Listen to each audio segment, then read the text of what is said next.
There she stood before a beautiful man, a man who had eyes like chocolate jello pudding, just staring into what seemed his soul.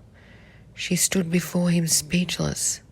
"Yes," she whispered, grabbing a napkin from the table and taking a pen from his pocket.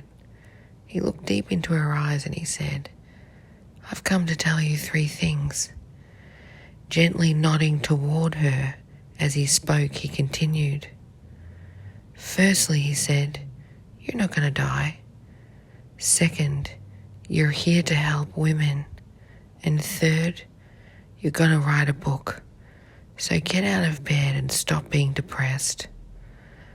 Well, the young woman just stood before him numb. As they stared at one another, his compassion for her sadness in human form was overwhelming. In this brief moment, in this bizarre conversation, she was no longer invisible. Someone had heard her cries that death had arrived. Her sadness had been revealed in such a positive way, and it was the first time in her sad life that someone had provided her with such an idea of hope. Running from the table, she headed for the restroom. Where had he come from, she thought? How had he known that she thought she may die? So many questions, yet who would provide those answers? He will, she realized. Quickly splashing her face with cold water, she headed back downstairs to confront him, to ask him to explain who he was. What did he want? And where had he gotten such information? Most important, by whom had he been sent? When she arrived back at the table, he was gone. Scanning the restaurant, she couldn't see no sign of him anywhere.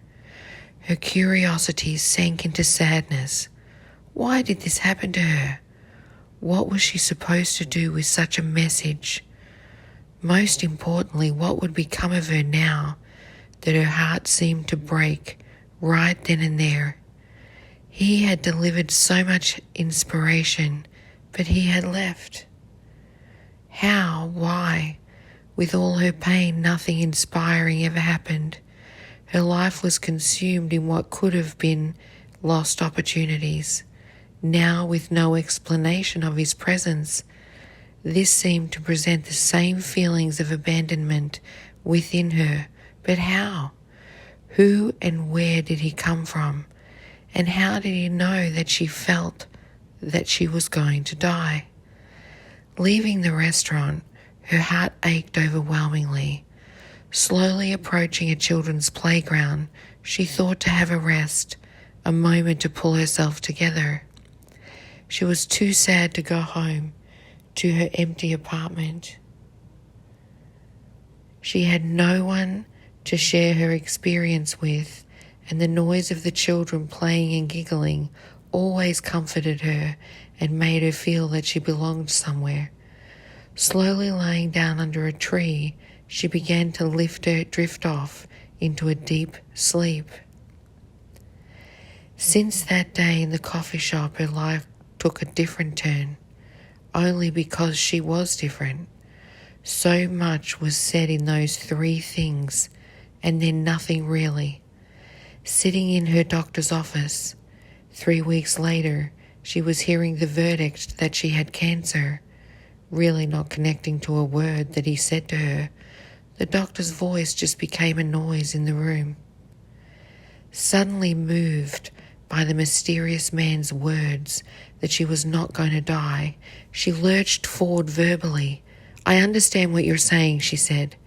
"I know that you can fix my body, but I'm already dead. Throughout my life, I've not felt love. I do not even know if I can. Feeling love and overcoming the pain of my life is what I must face now, no matter what the outcome. I'm not afraid of doing it. I'm not afraid of dying. I'm actually afraid of living." Staring blankly at the young woman, the doctor allowed her to leave. After encouraging her to come back for treatment, the meeting ended awkwardly, with neither one really understanding what had happened.